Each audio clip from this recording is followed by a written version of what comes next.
ரொம்ப நாள் இன்ஸ்டாலையும் காணா, யூடியூப்லயும் காணா, எங்க போயிட்ட? எல்லாம் கொஞ்சம் மன கஷ்டம்தான் மாமா. அதனாலதான் கொஞ்ச நாளா யூடியூப் இன்ஸ்டாலெல்லாம் அவ்வளவா கவனம் செலுத்தல. எதனாலனா யாரையும் நம்ப கூடாதுமே.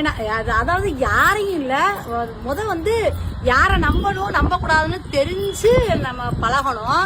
எங்க வீட்டு பக்கம் சொல்லுவாங்க, ஆமை புகுந்த வீடு விளங்காது அப்படிம்பாங்க.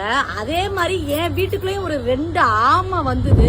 அந்த 2 ஆமை வந்ததுனால என் வாழ்க்கை நல்லா இருக்கு. மத்தபடி நிறைய சின்ன பின்னமா ஆயிருக்கு. ஆனா ஆமைகள்லாம் நல்லாதான் இருக்கு. ஆமை புகுந்த வீடு மட்டும் தான் கொஞ்சம் சரியில்லை.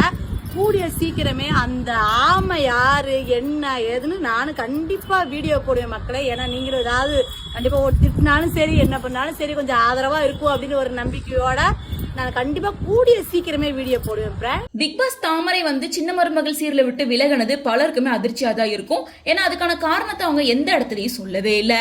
மேலும் முன்ன விட அவங்க இன்ஸ்டாகிராம் யூடியூப்ல ஆக்டிவா இல்லாமலே இருந்துட்டு இருந்தாங்க. அதுவுமே எல்லாருக்கும் சந்தேகத்துக்கு இடமா தான் இருந்தது. சோ இதை பத்தி தாமரை கிட்ட எல்லாரும் கண்டினியூஸா கேள்விகள் கேட்டுட்டு தான் இருந்தாங்க. சோ அது எல்லாத்துக்கும் பதில் சொல்ற மாதிரி தான் இந்த வீடியோவை போஸ்ட் பண்ணிருக்காங்க. சோ இந்த வீடியோல ஒருத்தவங்கனாலதான் அவங்க கெரியரை காலியாயிடுச்சு அப்படின்ற மாதிரி மென்ஷன் பண்ணிருக்காங்க. சோ அந்த நபர் யாரு அப்படின்னு அவங்க ஸ்பெசிபிக்கா சொல்லவே இல்லை. கூடி சீக்கிரமா ரிவீல் பண்ண போறதாவும் சொல்லியிருக்காங்க.